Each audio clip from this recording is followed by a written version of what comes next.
This is a revolution, right? Bitcoin is a revolution, but only if we seize it. For us, success is empowering individuals, empowering ourselves, right? Like inside the team, it's empowering ourselves, and it's empowering the students, it's empowerment across the board. If we're seeking success by the standards of the world in which we're trying to replace, then we will fail, right? We'll succeed in a dying world and not create a new one. The problem with trying to change the system from within is it's not you who changes the system, but the system which will inevitably change you, right? Agree. You become part of it. And the more you become part of it, the harder it is to see what's happening and the harder it is to break away.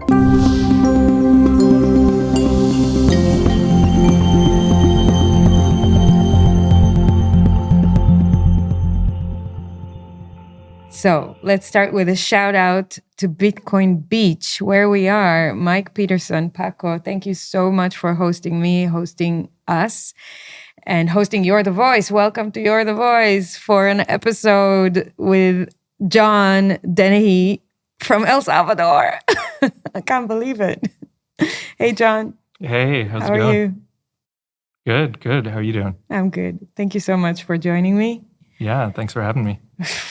This is like my honor and pleasure. This is a dream come true. For a whole year, I've been dreaming about sitting here, doing this, being in El Salvador, actually walking on the roads here, talking to the people, seeing it with my own eyes. Right. It's so important for me. Yeah, for sure. For me too. I think like the conference that just ended, Adopting Bitcoin, and other big events like that are so important because there's so much curiosity about what's happening in El Salvador.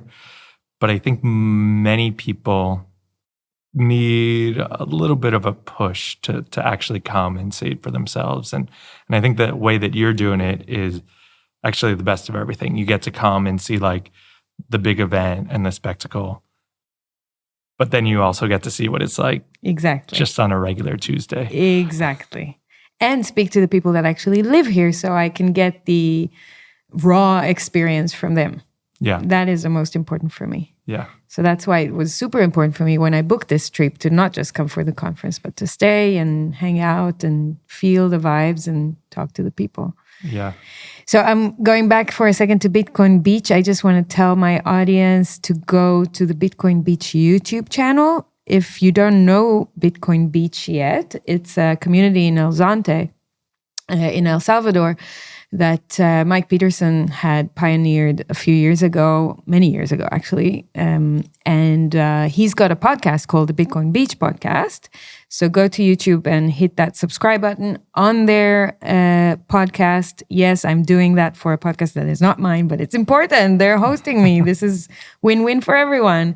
And if you're listening on Fountain, then boost them or zap them because they are doing amazing work. And I want them to continue to do that because I am a follower of their podcast. So I want them to keep on doing the great job.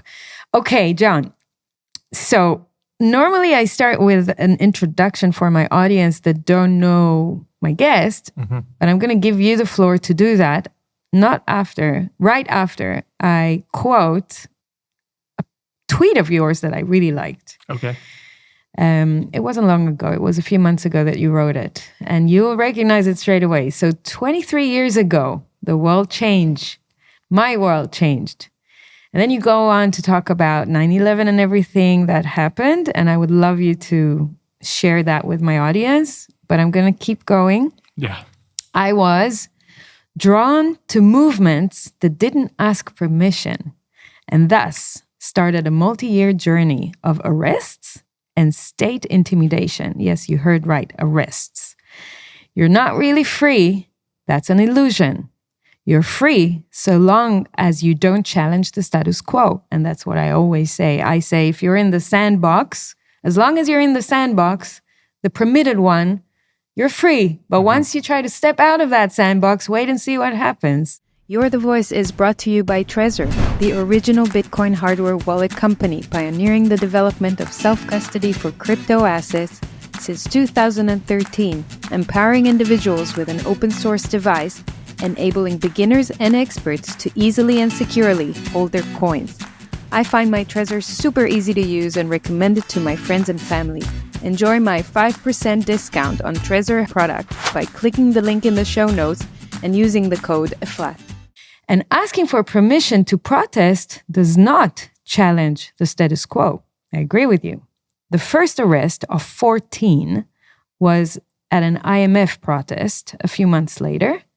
Some things have changed a lot in the 23 years since, but that same core problem still exists and has gotten worse. We do not control our own future. The one thing that has changed for me is I am no longer trying to slow the bad, but rather am now trying to speed the good. 3 years ago, I founded my first Bitcoin, Mi Primer Bitcoin, and moved to El Salvador. 1 year ago, my first son was born. Today, I'm as confident as ever that we can create something better. That was an amazing tweet, and I'll put the link to it in the show notes. So take us through your journey, John. Yeah. I mean, that is, I think, the right place to start. It's 23 years ago. It's hard to start much earlier than that. But yeah, I'm from New York, and I lived there. Like, I grew up there, and I lived there until I was, I guess, 18 when I finished high school. And I went to university in the neighboring state in Connecticut. So September 11th happened the first week of my second year of university. So I was 19 years old. But I was very close to New York still. Like, I had, obviously I grew up there. My family was still there. But literally a week before that, I was at an internship near the Twin Towers, and I would go there for lunch regularly. And so it felt very close to me, all the events that were happening that day.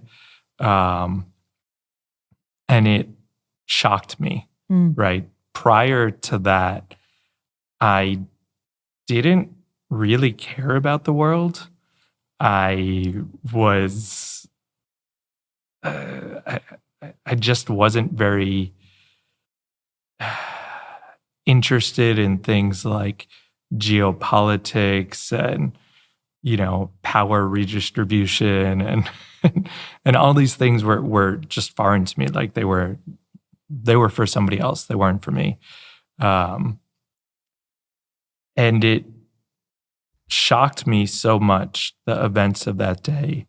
And it was, to go back, I don't know if people remember this or how localized this experience was, but so my family was all in New York, and the phones didn't work that day, right? Like the circuits were overloaded or whatever, and I couldn't get in touch with them. Like my father worked very close to the Twin Towers. My uncle was a police officer in New York City. It was a day when it seemed extremely clear that something was wrong, and we needed to first figure out what was wrong, and then figure out how to get back to, or how to find a different path. So that evening, myself and my roommates, we didn't go to sleep. We just kind of talked about the world and what was wrong with it. And the conclusion that we came to was that people didn't feel like they had power in their own lives, in their own future. And a subset of that, if that's how everyone feels, then a subset of that will push violently against that box that's imposed upon them and do terrible things, right? This isn't a justification for that, but I think it's bound to happen, right? If you put people in a cage, then they will react in unpredictable ways, and so the solution was to empower people. Yeah, you right? provoke them to get that reaction out of them. Yeah, and at first, what I personally did was mostly try to slow down the bad, right? So the main thing I was studying media at the time, so I was interested in media literacy, and I worked with a movement called independent media centers. So there was an independent media center in our community that I worked with, and we created like some digital literacy courses. But the main thrust of my activism in those early days was anti-war, right? It was against the pending Iraq war, which had nothing to do with September 11th, but like, facts be damned. We want revenge. We don't talk about facts. And that was one of the things that also shocked me about September 11th. There was the day itself, but there was also how people reacted to it, specifically in the United States. It wasn't to seek understanding. It was to seek revenge. It was to seek blood. And it gives me the chills because take it 23 years forward and I experienced the exact same thing in Israel on October 7th, right? Yeah. That thing happened and then everyone around me becomes this bloodthirsty vampire just wanting revenge. Let's wipe out this. Let's kill all of that. Let's go to war. Like, what happened to you people? And that doesn't... Of course, nothing justifies a massacre. Of course, nothing justifies people dying in the Twin Towers. But from there, going so far to raging violence like that, what happened? Yeah. So that just goes to show the state of the human psyche at that point. Yeah.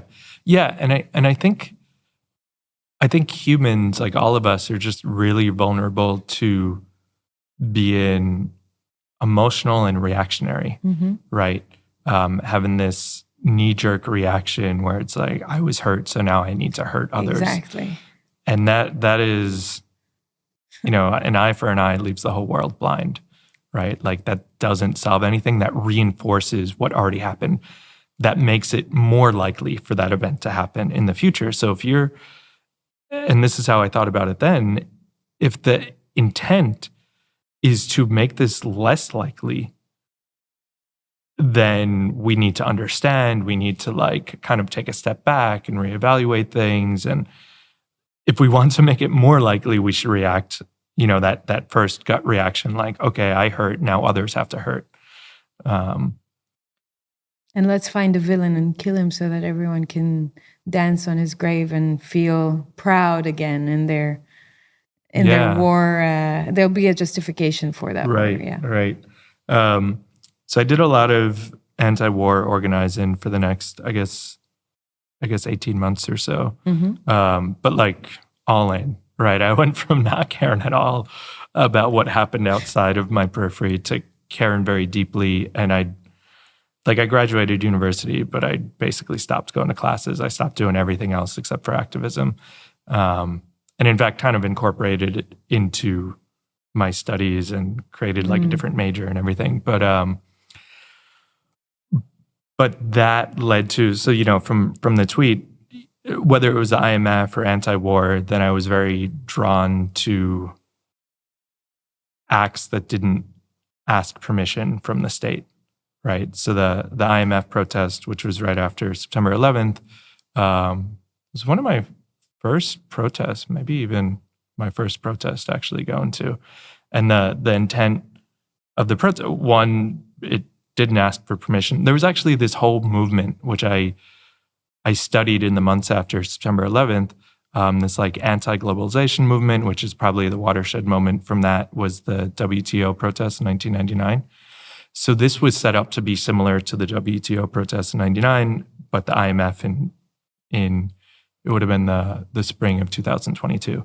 And the tactic was to disrupt the meetings, right? To prevent the IMF from functioning as they wanted to. The IMF that we know and love, right? The International Monetary Fund. International Monetary Fund. Yeah. Okay. I wanted to make sure that. Yeah, because to tie it all together, if the problem is that people feel that they don't have control in their own lives, I mean, the IMF is near the top of the list of these bodies that make decisions that affect all of us that we have no say in. It's nice that so quickly you connected all the dots to get to that, Yeah. to the money scam. Right. It's quite early, actually. Yeah. I mean, for me, it was power, right? Like wherever power is concentrated, that's where the problem is. Good. Because I wasted like many years in the streets with just yelling at the at the government, you know. I didn't go higher up. But actually, no, I also got it after like a year or so. I mean, I know why you're laughing, because we understand how much energy this is sucking. This is crazy. And kudos to all people in the streets, right? I'm not taking away from activism. I think this is great. I just highly doubt the effectiveness of it. And I think that it has some virtue and some useful outcome in certain cases, especially when it's a global thing that is kind of infectious, like we've seen in Canada, like the Freedom Convoy that then spread.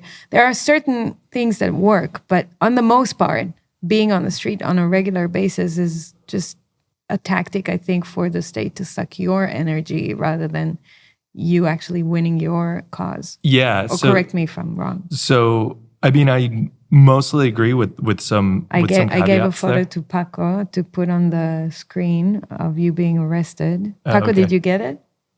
Yeah. Okay. Yeah. It's a great photo. It is right? a great photo. And like, you're 18 there? How old are you? I was 19. 19? Yeah. And you, like no fear on your face. Or is it something else? What is it? I mean, it's no, there's no fear. It's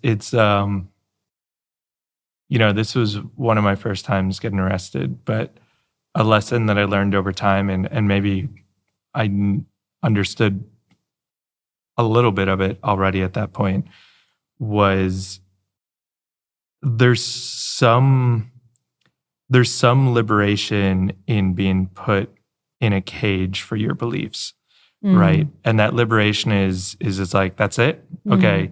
That's all you can do to me? This is an attempt to change my mind effectively, right? To get me to stop believing what I believe, because I'm doing something because I believe in it. This isn't a mistake. I'm here on purpose. Yeah. And I know it's illegal. I know you don't want me to do it, and you caught me. And you put me in a box because of it, but I feel exactly the same. And there's something liberating about that you could control so much, but you can't control my mind. You can't control how I think. You can't control how I feel. That's and great. Like it's all theoretical until it actually happens, until you're bound and put in a cage, right? And then it's like, okay, well, I feel the same way. So you have failed. Yeah, you failed. Yeah. To change me. Yeah. So there's something. In fact, sometimes it makes you even strengthens it. Yeah. Yeah. Reinforces it. Yeah. Did you get it? Yeah. Send it again. I just really want people to see that. It's such a cool photo. Yeah, I know. It's like I didn't think about it at the time. This was before everybody had this was before smartphones, right? So cameras weren't. If you had a camera, it was just like a regular camera. So they weren't that omnipresent like they are today. So the photo was actually in the Washington Post. Like it was like journalists that took the photo. So it was in the Washington Post. Hey, Mom. Yeah. I'm also barefoot, which is something that people point out. But that was the backstory is the police just took my shoes. It's not because I was barefoot at the protest. Okay. But yeah, so going back to what you were saying, I think there's so many different threads to pull on now. Right? So let me try. So you're being arrested. You're on the streets. You're an activist for a while. How long? How many years have you spent? Yeah. So as an activist in the U.S. about 2 years, and in that 2-year time period, there were other things, right? There was the IMF, and there was media literacy, but the main thing was anti-war. That was kind of the mood of the country that kind of dominated a lot of things. And so myself and a group of friends, we started an organization literally the night of September 11th, People of Tomorrow. And we had a festival, later that year, which a lot of our work was just building up to this festival. And then we kind of absorbed what was a pre-existing organization that the university recognized. Like we were just a group of friends, but a progressive student alliance, and they had funding, they had a budget, and they didn't have any people. And the advisor was like, "Hey, do you guys want to just like step into the shell, and you guys would have money and like legitimacy and all that?" So we did that.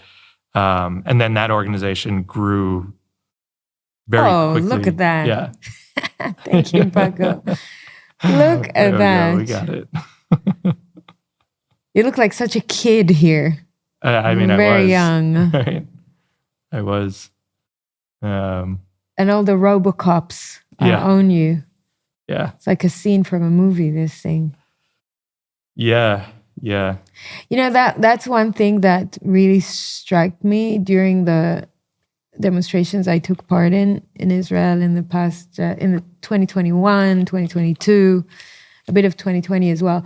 Like the police violence and the realization you have as a citizen in your own country that the police that is supposed to protect you and be there to serve you is your enemy, or at least it feels like it, because they're so against you and they're so violent that you sometimes stop and ask, you know how many times we try to speak to the police officer and go like, which side are you on? Who are you with? Yeah. Are you protecting the politicians or are you protecting the people?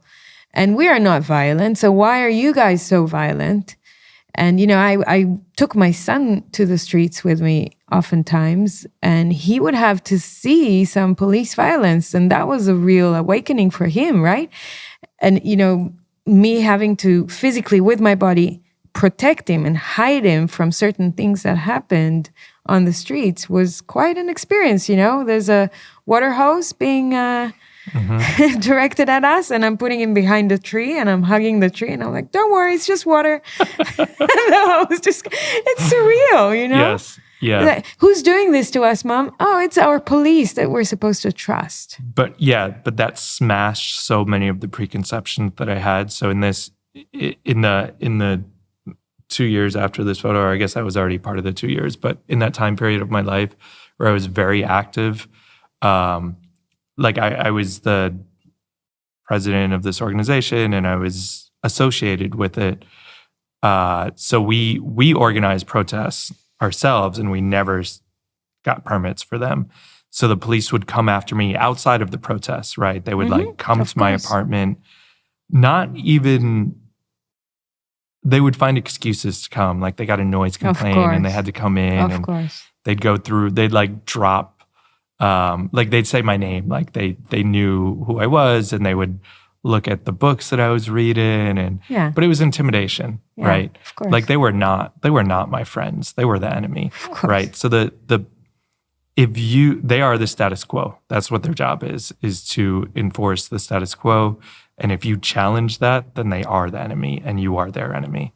And that was a really hard lesson. It made me really, I want to say like depressed and pessimistic to be like, this is so different from what I thought the world was. But I only realized that because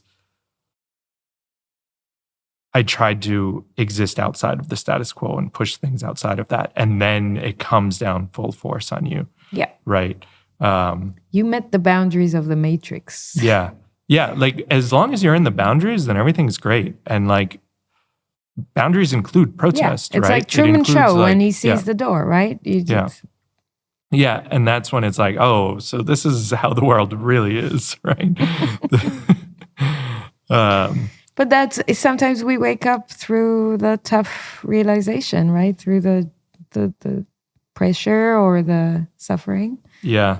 So at another moment when I was in jail, this was after the Iraq War started, and I did civil disobedience and spent the night, just one night. But I was arrested, and there were a bunch of us. There were like 50 people that were arrested then, and we were in, a small cell, like overcrowded, but we were all in the same wing, like the same section. And the police, I mean, it's, probably pretty present for you. I'm sure it was the same in Israel after October 7th. But there was the phenomenon rally around the flag, right? Like, of course. There were a lot of people that were against the war a week before it started. A week after it started, almost no one was against the war, right? It's like, well, we got to support our country, like patriotism, all that stuff. Yeah. Which actually is nationalism. It's not patriotism, but that's of course. That's a whole separate topic.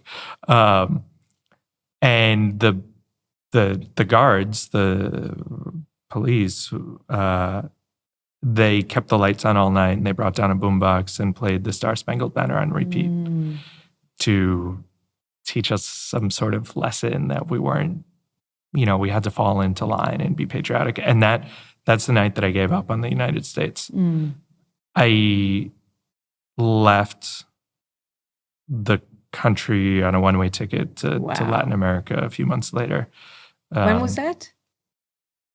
So this would have been, so I left in January 2024, but this was March. Not 2024. 2024, no. I'm sorry. Minus 20. 2004. Yeah, okay. Yeah. I made the decision in March 2003, but I finished my studies and then left the country in January 2004.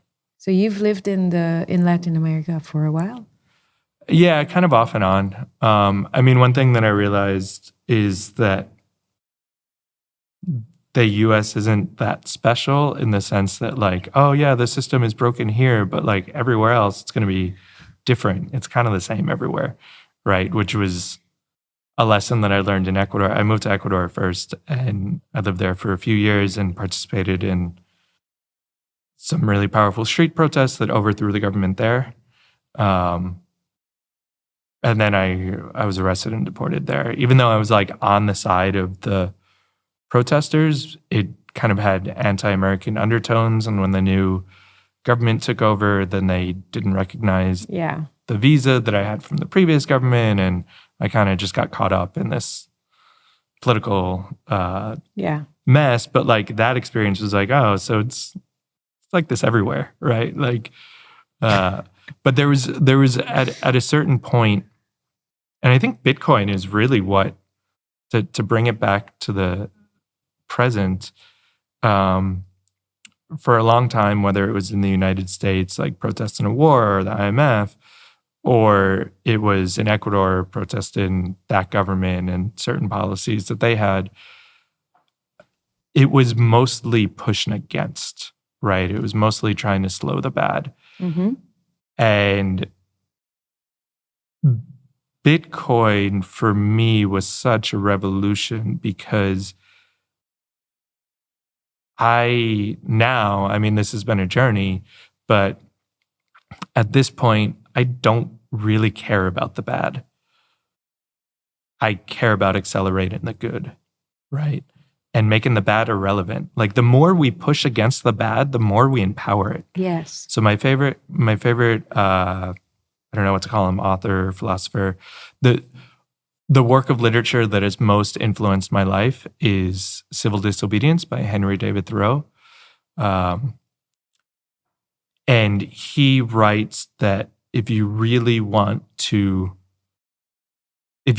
oppose the state, you should remove yourself from it. Because even if you act in opposition, you're still part of the system and you're actually strengthening that system by giving it credibility, right? Like, again, I don't want to discourage people from going out into the street and protest, and that's really important. And I intend to, I haven't been to my last protest, right? There will be others, I'm sure. But usually that actually reinforces what you're trying to stop rather than... I agree. And the way to... Same realization I had. Yeah, if you really oppose something, And for me, I oppose the status quo of this world, right? I oppose the way things are at a fundamental level. Like the incentive structures are broken. This system will not reform itself. It is done. Like there's no hope for it. And all the great people that think that they can change the system from within, I so don't subscribe to that. Yeah. I really, hats off. But the problem with trying to change the system from within is it's not you who changes the system, but the system which will inevitably change you, right? Agree. You become part of it. Agree. And the more you become part of it, the harder it is to see what's happening and the harder it is to break away. So, yeah, this. But when you put your energy in building the new, you're then creating something that doesn't exist. Right. So you can have all the power in the world. You can have all the energy you want because it doesn't exist yet. You're sucking energy into something new. You're not fiddling into some existing energy that is so rigged and rotten anyway, that trying to purify that energy is just so hard. Yeah. Rather, you bring something new. It's not hard. It's impossible. Yeah, it's impossible. And if you could build something outside of those walls, then you could reimagine what it can be, right? We don't have to accept what is. We can reimagine what can be. And there is nothing that empowers that more than Bitcoin itself. For different people in different ways, which is really special about it, right? We don't have to agree on all the details, but we can create alternative frameworks. So then you created one called My First Bitcoin. Yeah. When did you create it? Yeah. So, there's a long gap between this like pushing against. And in 2013, I heard about Bitcoin for the first time and was like, wow, this is amazing. I went all in, but then I had kind of a negative experience with it. I mean, the police raided my house because I was selling Bitcoin peer-to-peer. But that kind of made me take a step back. Like, you have experience with everything. That's amazing. Yeah, go on. Well, that's the thing. Like, if you exist beyond where it's permitted, then things like this happen, right? Those are the The Agent Smith will come knocking on your door. Yeah, for sure. Yeah. But in 2021, I had never. So I had been into Bitcoin for like 8 years at that point, but I had never been to a conference. I'd like tried to orange pill friends and family and stuff, but I had never really worked in the space, never been to a conference, never been to a meetup. And I saw the speech that Jack Mallers gave with Bukele to that they were going to adopt it as legal tender. And that was also shocking to me, but in a very different way from September 11th. It was shocking, like, are we this far along? Like, are we at this point in the timeline where this is happening? It was a glitch in the matrix, in a way. But you saw it. But how did you feel about it? Because you're coming from a background that the state is something that is, either dangerous or evil. So then you have this cognitive dissonance between your ideology, and then here you go, there's a political leader that actually wants to embrace something that will strengthen the people, that will liberate his people. Right. How does that work? So what did you feel about it? I mean, this whole chapter, like this whole experience over the last few years here in El Salvador for me has been surreal, right? Like, I can't imagine. I would never have imagined that I'd have friendly meetings with government, with government and ministers and all that. I do think that, I should probably be careful what I say. Let's here, just say, I'm taking a pause because my audience wouldn't know what My First Bitcoin is. So My First Bitcoin is an educational organization that does not take funding from the government and educates the community. Yes. And you'll say more everywhere you can on Bitcoin and the new possible monetary system that can come to life under a Bitcoin standard. Yeah. So just kind of like maybe a baseline for what Bitcoin is. So we started in 2021. So we're about a little bit more than 3 years old at this point. And we are just a Bitcoin education nonprofit. We think of Bitcoin as the means, and Bitcoin education as the means, and the end as empowerment, right? Bitcoin education is a gateway drug to having control over your own life and realizing that you don't have agency and realizing that it would be better if you did. Not just for money, but for so many things. Money is super important though. So since we began, so we're pretty principled in that we take no money from any government, and we are extremely selective with money that we do take. So we mostly reject corporate money, and we're majority grassroots funded. So just from the community, people just donate in. And that's been our model for 3 years now. And we have taught here in El Salvador. So we've developed a bunch of different materials. Our flagship product is the Bitcoin Diploma, which is a 10-week program that takes you from off of zero. Basically, the first half of it is just financial literacy, and then the second half gets into Bitcoin. 10 weeks, right? Yeah, 10 weeks. And how many languages has this been translated to so far?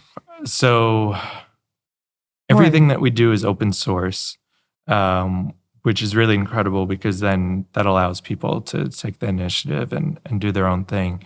So we have, I know that there's a new edition every year.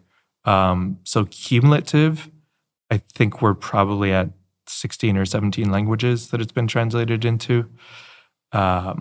We just do English and Spanish, and then the community, if they want, then they translate it into other languages, and we put it all on and publish GitHub. It. And there's no problem of rights or anything like that. It's all open source. Yep. Yeah. So we've taught here in El Salvador since we began over 35,000 students in person about Bitcoin. Through schools?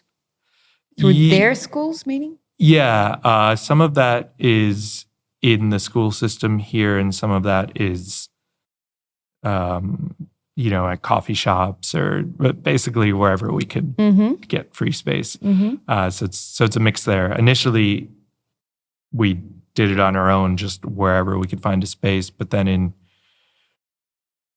2023, we started to work with the Ministry of Education, with Bitcoin Beach as well, to train some public school teachers to teach a modified version of the Bitcoin Diploma. So it's open source. So they took that curriculum and they used that as the base material, made a couple of tweaks to it. And now they have their own Bitcoin Diploma.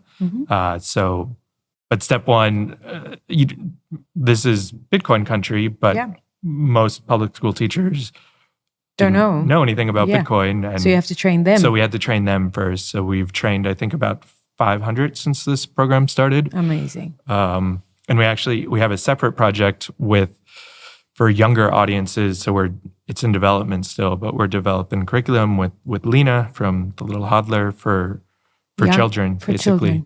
And that will probably follow a similar trajectory. So next year is likely when it will appear in the first schools here, the first public schools, excuse me. But our concession there, because we don't take money from the government, and they asked us if we could help create this curriculum. Yeah. So our ask wasn't like, okay, yeah, but you need to pay us X. Our ask was, okay, but it needs to be open source. Everything that we work on needs to be open source. We're happy. Like, we think this is a great idea, great initiative, but it needs to be open source and free for everyone to use. So other countries can copy the model? Yeah. Wow.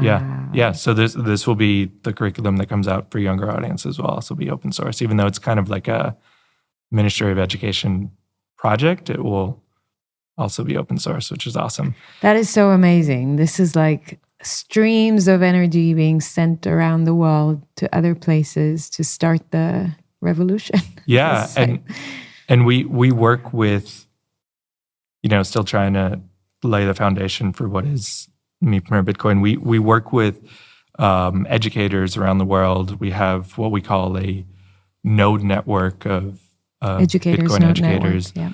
And so much of what we do is trying to bring the revolution that is Bitcoin in the digital realm, try to translate that into a physical space, into the physical world.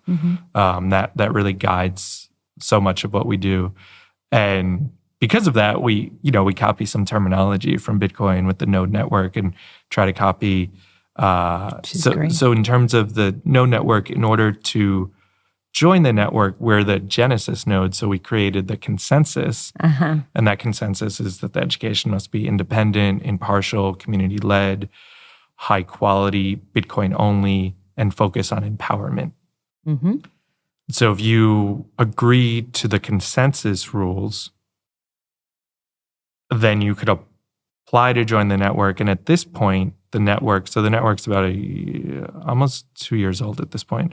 At this point, it's self-governing. So we actually don't decide, for the second node, third node, fourth node, we did because we had to, right? Yeah. But it's been a journey to decentralize the network. And at this point, it is, there's still more to go, but it's you pretty said far along. in the Adopting Bitcoin El Salvador, you said 50 projects running around the world in about 30 countries. So over 50 projects from over 30 countries. So some countries have multiple projects so like in different cities. Yeah, in different cities. So like the US probably has the most of any single country. So a project is always like based on a geographical location, or could be like maybe an education system in a country or something like that. So thus far, all but 2 are geographically focused. 2 of the nodes in the network, one is Operation Bitcoin, which is focused on teaching military veterans about Bitcoin. So they're thematic. Good. It's a community. Yeah.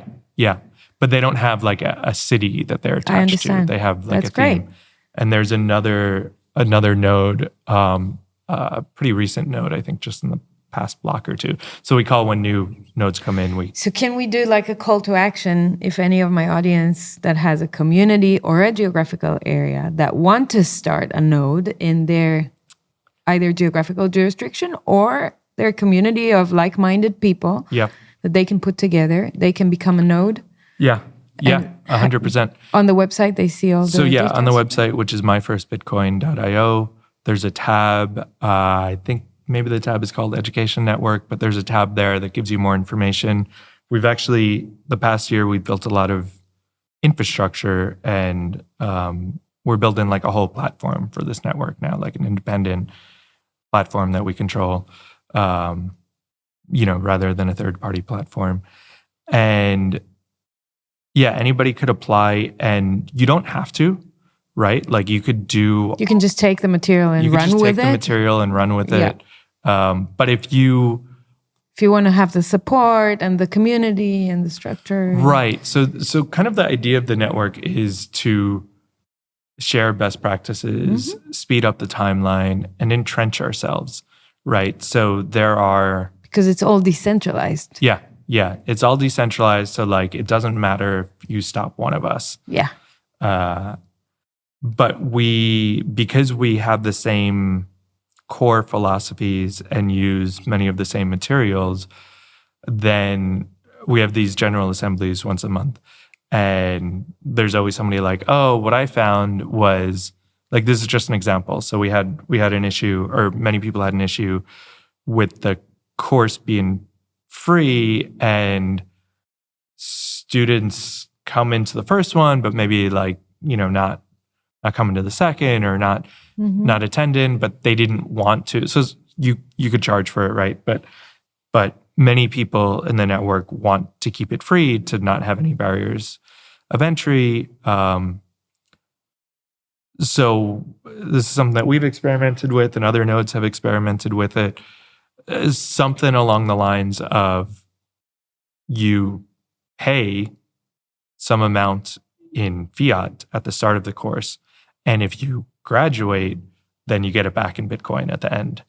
Perfect. And if you don't, then that's a donation to the project, right? So, but things like that, like there's a lot of experimentation, and we don't all have to reinvent the wheel. Like if somebody in Kenya figures something out like that, then they're going to share it with the whole network, and it's going to proliferate. Yeah. Right. And we also just try to just generally support each other. And I think it's really powerful to know that you're not alone. Exactly. Right. That you're part of a movement, because that's what it is. It's not, you're not just a couple of friends in a city trying to teach about Bitcoin. You're part of this global movement. And again, it's that's all well and good in theory, but like to have these GAs every month and like communicate with these people, meet them at conferences, and another kind of branch of the Mi Primer Bitcoin movement is the Unconference, which you went to just twice. Yeah. In Nashville and now here. Yeah, the two most recent ones, yeah. And an unconference, again, for those who don't know. So an unconference is a conference that the most of the content of the conference is actually being determined on the day from the people, by the people, on the venue itself. So everyone comes in and there's like a pitch, I'd say, just go through each person that wants to pitch their idea of what they're going to talk about on the day. And then people just say, yeah, I want to go with him because I share similar needs or interests. And then those groups just come together and we fill it up on the board and the conference just happens. Yeah. So the Unconference is kind of sort of the GA in the real world. The GA we do digitally, the General Assembly that we do monthly. But many especially in Nashville as well, but especially the one last week in San Salvador, there were people from nodes around the world who were there, and I'm sure a lot of wisdom was shared, right? Mm-hmm. A lot of like experience was transferred from one person to the next, because a lot of this is because I think there's an urgency. We don't have forever to do this. Okay, say more about that. Yeah. There's a... What's coming down? What's happening? Is it what are you talking about? Say more. Yeah. They're getting crazier. The world's about to explode. I feel it. I don't know if everyone do. Yes. Yeah, they're getting crazier and crazier. The legacy world is on an unsustainable path, and it will crash. Mm-hmm. I don't know when, but I know it will. Mm-hmm. The way that I see it with an analogy is like we are speeding towards a cliff. And as we're speeding towards the cliff, like I think the node network is probably the best representation of this, we are trying to build wings, right? Like, if we don't build wings, then we're going to crash, right? We're going to crash on the bottom here. If we do build wings, then we're going to launch off from that cliff and go to a much higher place, right? And I think that is the contrast of these parallel possibilities of the future. It's not neutral. Like if we don't take action, if we don't do this, it's not neutral. It's actually, it's a world that gets worse from the current state. Doesn't stay the same, it gets worse from the current state. And I say that could be subjective, but I say that from the point of view of the individual and their relationship to power, right? We are going to have less power, which has these really negative downstream effects, right? It means that people will lash out in violent and unpredictable ways. It means that people will be depressed because they're not in control. It means that they don't want to create because they're not incentivized to build, everything to create, slows like down, everything becomes congested. Yeah. So that is one path. And that is the path that if we do nothing, the path that we will take. That's the probable path. Yeah. Right now. And then the other path, which we have to create, is basically the converse of that, right? It's where the individual has more agency in their own life and all the positive downstream effects of that. They're incentivized to build, to create, to look further into the future, to start families. And that changes everything. That changes everything. Like that changes... It changes the big stuff, but it changes the little stuff too. It changes how you relate to your neighbors, right? Because you see a future that you can help create rather than being subservient. If you're subservient to your own future, it just ruins your incentives. Like you don't care about your neighbor. You don't. Like you don't care about anyone, really. You don't care about yourself. You don't care about yourself because you can't. Caring about your neighbor or even yourself is you're just setting yourself up for disappointment because things will happen outside of your control. And like it's not. It's just not a good way to live. So right? I think that's actually how most of the world lives today. I agree with you. And I want to pause there for a second and maybe dive deeper because a lot of my audience will resonate a lot with what you're saying right now, but I know that some of them will have a hard time to take this forward because the knee-jerk reaction to this is, okay, so what do I do? And what I always try to show is if what you have in your life is fear, and you are trying to fight the system, and you want to get out of it because you're aware that it's rotten, you're aware that it's not going in the right path, and you do want to build a sovereign life. But there are many underlying traumas and things that are still in your life with you all the time that you haven't let go of. Yeah. It's like your big bag of stuff that you're carrying. It's quite heavy. It's quite hard to build something new when that bag is on your shoulder all the time. You want to put it down at one point.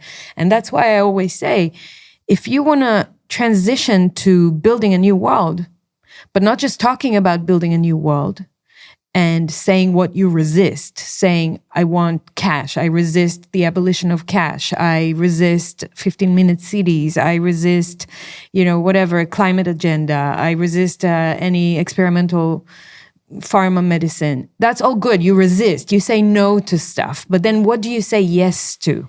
And that part is missing for most people. And I think for a lot of my audience as well, because you need to then start saying yes to something else. And in order to say yes to something else, you need to sort out your shit. You need to do some inner work, mental work, and drop that baggage so that you can have the space, the mental space, even sometimes the physical space to start building something new.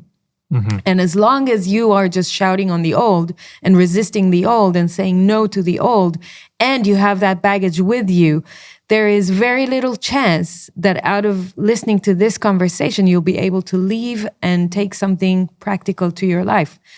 What I urge people to do is to then, close off the phone or the computer or wherever it is that you're listening and start looking into your life. What do I need to change? What do I need to start working on? What do I need to drop so that I can be free to create, so that I can start thinking, what do I actually care about? Where do I want to create? Yeah. Right? Yeah, absolutely. And money ruins everything, right? Like there's something that I try to stay true to personally, but it's also an axiom that we apply to Mi Primer Bitcoin. Yep. And it's,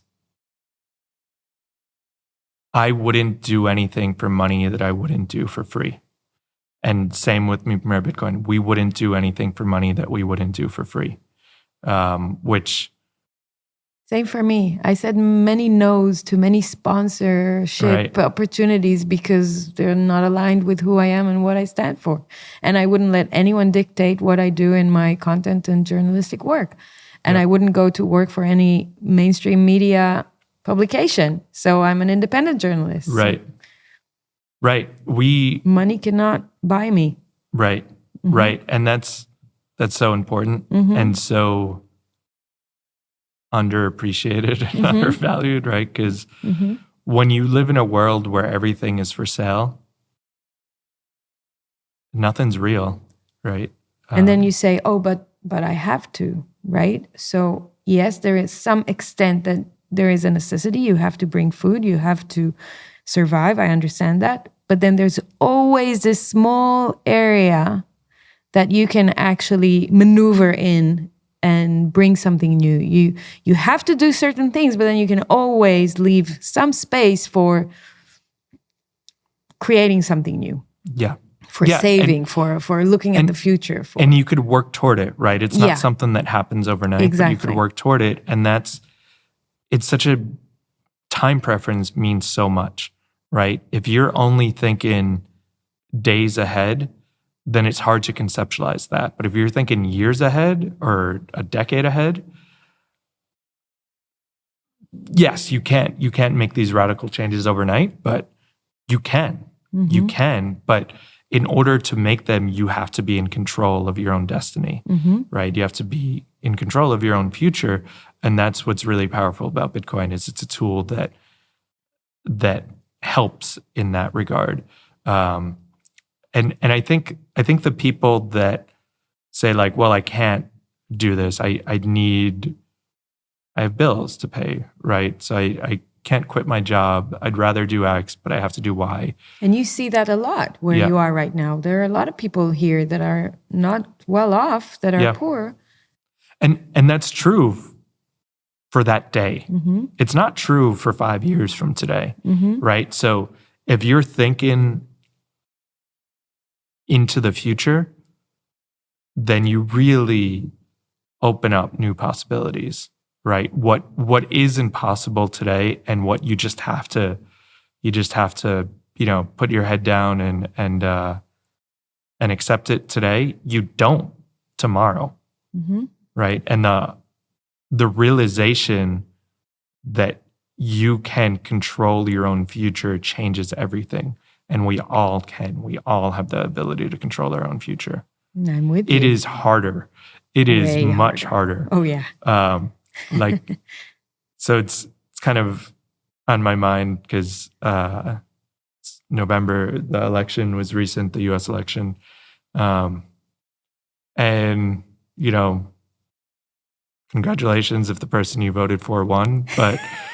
But that's not where change is going to come from. It's too easy, right? Voting tricks us into thinking that we could have change and convenience at the same time. You cannot.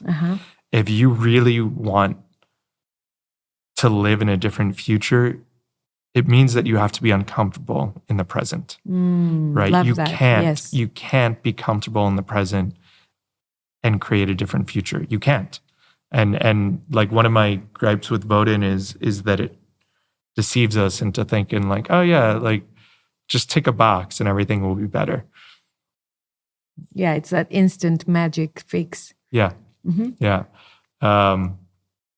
It's harder. Like what we're doing with Mi Primer Bitcoin, since the very beginning, there have been many people that shared their opinion that like, what you guys are doing is great, but what if you ran it more like a business? Like then scaling would be easier, then you wouldn't have to worry about funding. And it's like, yeah, but that's, and this is a really important point. If you want to change the world, you can't seek success from the world that you are trying to move away from, right? Like you need to create new metrics. You need to create new ways to measure success. And it's not, a lot of people just apply the logic, and even in the Bitcoin space, they apply the logic of the legacy world to Bitcoin, right?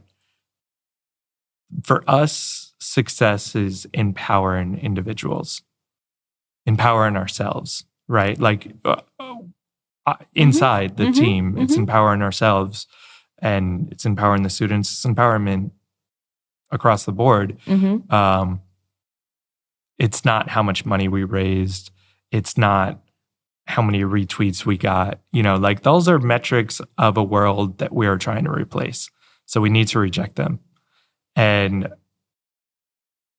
maybe one of your metrics will be counting how many smiles you saw in a week. Yeah. How many smiling children you made through your work in 1 week. Like no one thinks or talks about that. Right. It's quite insane that we have become so used to a society that measures things that are digital or are a descendant of the digital world. Yeah. But they don't necessarily reflect happiness or empowerment or joy or the things that really matter in life or sovereignty. I don't know. We need to think of new ways. How do we measure sovereignty? That's a really good question. Let's board a project team that's what they'll do. They'll come up with like new metrics for life. How do we measure life on a Bitcoin standard? That could be really amazing. Yeah. If we're seeking success by the standards of the world in which we're trying to replace, then we will fail. Right? We'll succeed in a dying world and not create a new one. There is one amazing sentence you said, I think it was at the talk, at the conference, you said, scaling, which is all about growth, scaling by giving up control. Yeah. Which is so amazing. Like people, you gotta really like stop and think about that sentence. You scale by giving up control. It's a beautiful notion because when you give up control and you surrender and you trust some other people or entities or life to just take it from here because you've given it what you needed to give, and now it's like, okay, it's in other hands, and I trust the system, the people, the standard that we're operating on, and it will scale. And that's what happens with the nodes, and that's what happens with the Premier Bitcoin. That's what happens with Bitcoin itself. Yeah. Right? You scale by giving up control, not by centralizing and taking more control. Yes, 100%. And I'm so inspired by, without Bitcoin and without me, Premier Bitcoin, I think I would be pretty pessimistic about the future. But with them, I'm super optimistic. And one of the reasons, specific to me, Premier Bitcoin, is we are doing things differently, right? Like we have a global network. We could have a global network of educators, but instead we've consciously moved away from that. And with a lot of little decisions. So for example, there was early on in the network, then a lot of the nodes wanted to, some of them were existing projects, but for the ones that were new, just starting out, they wanted to use our name for their country or in their language. And we actually, we have very few restrictions, but one of the restrictions was no, every project should have a separate name because Is it because of centralization? Yeah, because it would point to us, right? It would make us that more makes important. so much sense now that I think about it. Like it would all go back to the source then. And so that's the opposite of diploma what we has want. the same name, but not the project or the entity. Yeah, That's great. like we want entities to really be independent. And, that's not normal, right? It's not normal to, like we to not want the credit. to not want the power. The power, I think, is what that is. And because of that, I've spent some time recently trying to think, because when I moved here in 2021, I met a number of other people who intended to start Bitcoin education projects. And along the way, there's been many other attempts, and I, call me biased, but I don't think any of them have had the success of Mi Primer Bitcoin in like what makes it different. And I think what makes it different is that we don't try to control it. Mm-hmm. I think that it's an alternative way. Mm-hmm. And I see Mi Primer Bitcoin as a grand experiment in trying to push the boundaries of what's possible today in order to reimagine what's possible tomorrow. I see it as a grand proof of concept. Like if we could reject traditional funding sources and rely mostly on the community, if we could make that work, then it proves that it's possible. It proves that others could do that. It proves that we could reject the existing funding models.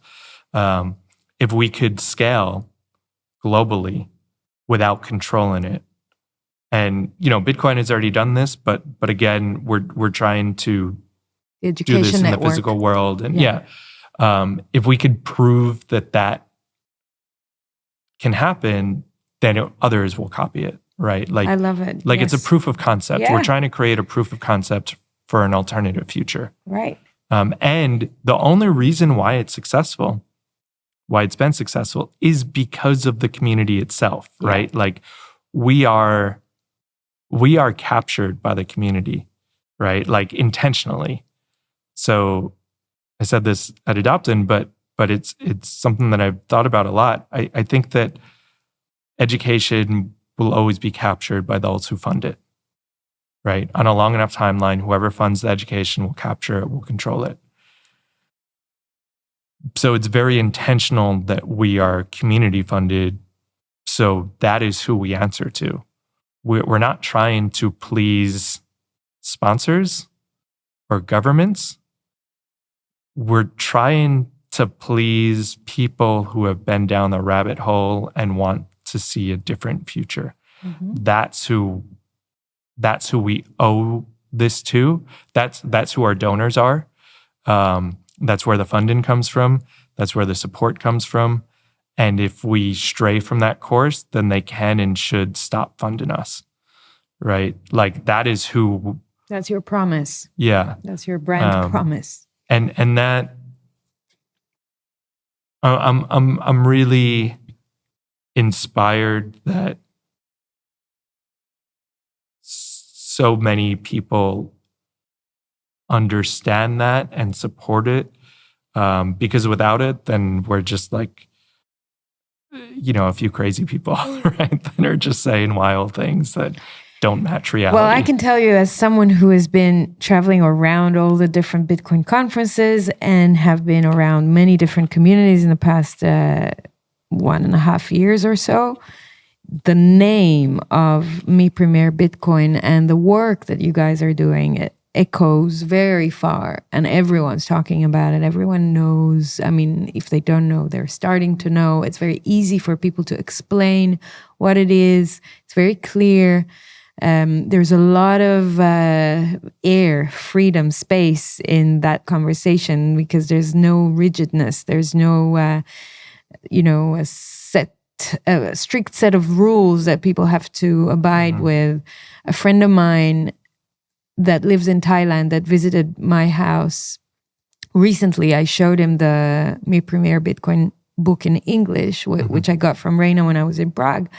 And he was like, whoa, that's amazing. He lives in Copenhagen and he does free Bitcoin meetups every Tuesday on the island. And people come, new OGs, everyone that wants to learn about Bitcoin, they come.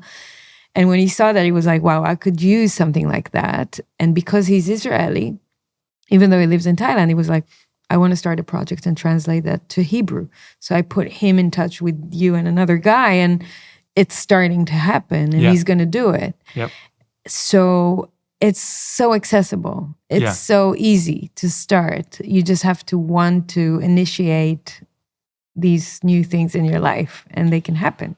Yeah, like what we try to do is we try to create the framework, but the individual is the one that actually has to do the work. Exactly. Right? Like we've tried and we made a lot of mistakes along the way, but translating the next Bitcoin diploma, which will be out January, so pretty soon, will be much easier than the last one. And this one was easier than the one before that, right? Just like the file formatting and like we're actually creating new software and platforms to make this easier. Okay. But we're not going to do the work, right? Like sure. we set up the chairs, but the people sit down and have the conversation. Exactly. And that's awesome. And that's the message, right? The medium is the message. So if we're talking about empowerment, then you kind of have to walk away. Otherwise, those words are hollow. You have to walk the talk. Yeah. We're not just saying we're all for empowerment. We're actually empowering you to get off your ass and do the work. We're for you have an agency in your own life, and this is exactly how you have to do it. Yeah, like, that's exactly. That's not how it works. And we're here if you want to ask something. And here's a community of like-minded people that do the same. You can ask them, but it's on you to take it from here, which is amazing. It's incredible. I love what you guys do. And since we're in El Salvador, I cannot not ask you how it's actually going for you for the past 3 years with the government and with Bukele and with the system that is in place here. Is it really, like in your view, is it something that can really succeed? Can it then be the blueprint for other places that want to do the same? Yeah. I mean, the situation here in El Salvador is a lot more nuanced than I think is how it's generally presented. I think it's generally like presented always as, in life. People think it's so simple, and it's always so much more complicated. Yeah. People either think like, oh, it's perfect, they figured it all out. Like we did it, guys. Or it's like, well, so many people still don't use Bitcoin, so it's a failure. And no, it's going down, guys. It's over. That's it. Let's go. So it's somewhere in between. I'm very optimistic about El Salvador generally, but about Bitcoin specifically. I think that they are creating a blueprint, and the story of El Salvador adopting Bitcoin is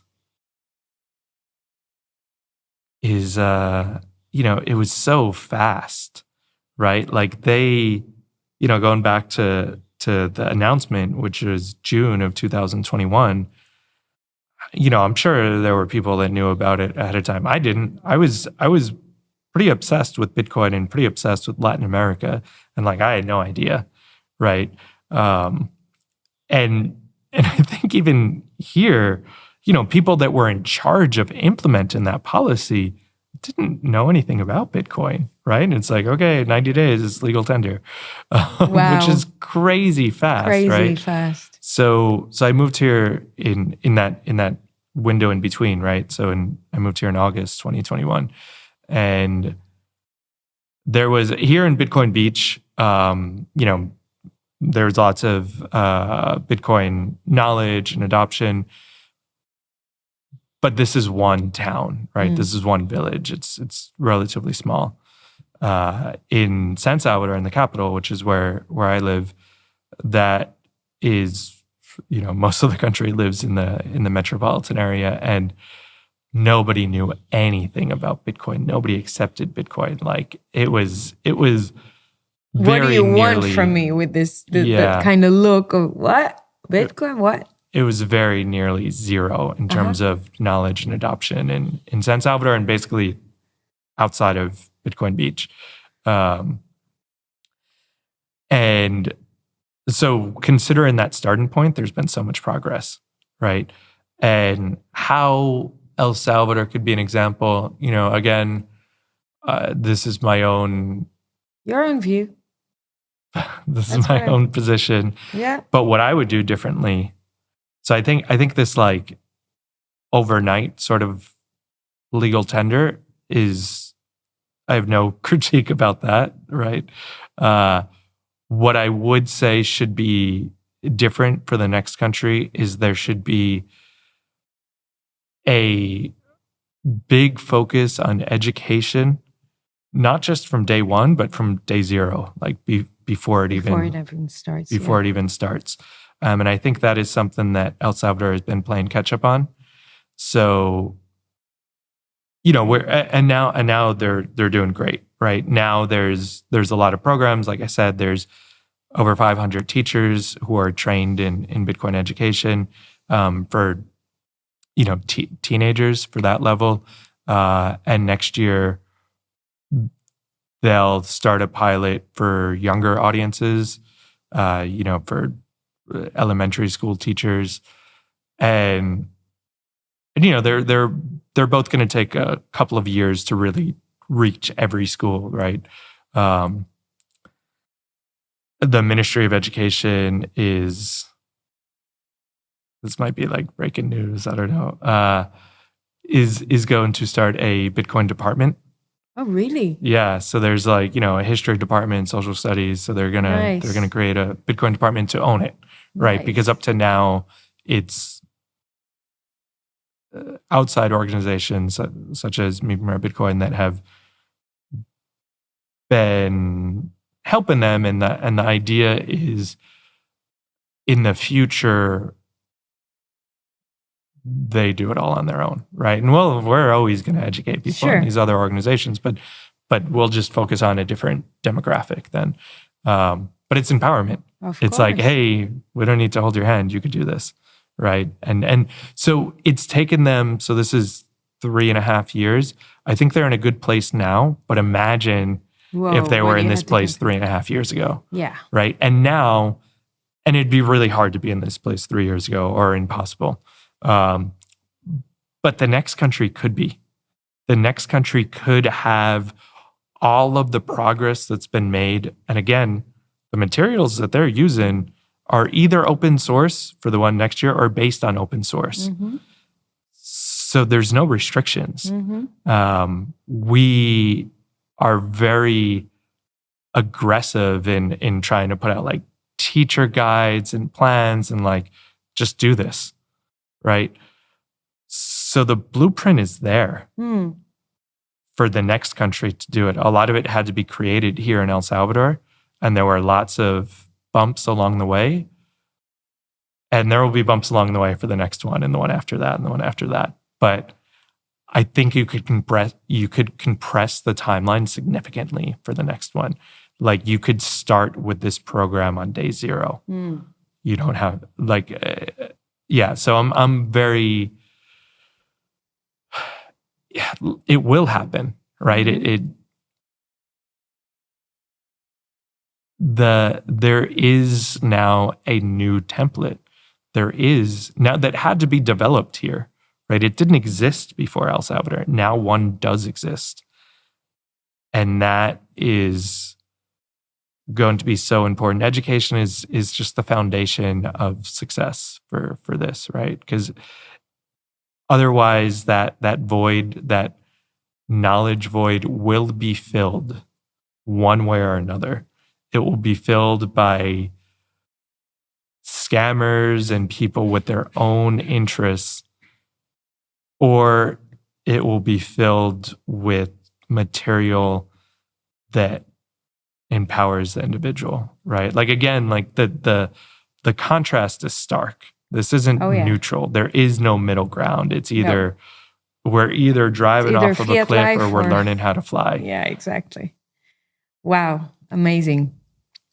So, any of my audience that is listening that has any ties with teacher organizations, Ministry of Education, schools, if you want to make a difference in the education system where you live, even independent education, if you took your kids out of school and you have a community schooling system, then you can take this and start working with this. And because I know that a lot of my audience is trying to make a difference through politicians. They try to educate politicians or go to them and speak to them. Sometimes you have to drop that, leave that alone, maybe try other ways so you can actually try and make a difference or an impact through education. So that's another idea for people out there. You can just find all the information on the Mi Primer Bitcoin website.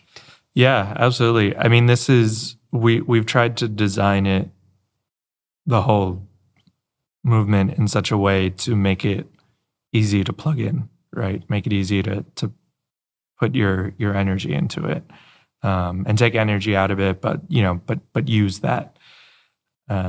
I should have brought the book to show. Yeah. I've got it. I've got the big one and the small one now. Yeah. And the small one is so cute. The small one is nice. It's cheaper. We're getting better because the large books are expensive. I'm sure. But they're more like workbooks. You can actually work in that book. Yeah. Write in it. Yeah. Pros and cons, but yeah, it's expensive, I'm sure. It's expensive. It's like a pretty big cost of ours. So in fact, we would sometimes not even use the book, but like in digital format, just like PDF, just to save money, and that's not. Yeah, and a quick practical question: can people take that curriculum and develop a digital course out of it? Yeah. So yes, people could take it and do whatever they want with it. We have, over the past year, and this is maybe also breaking news.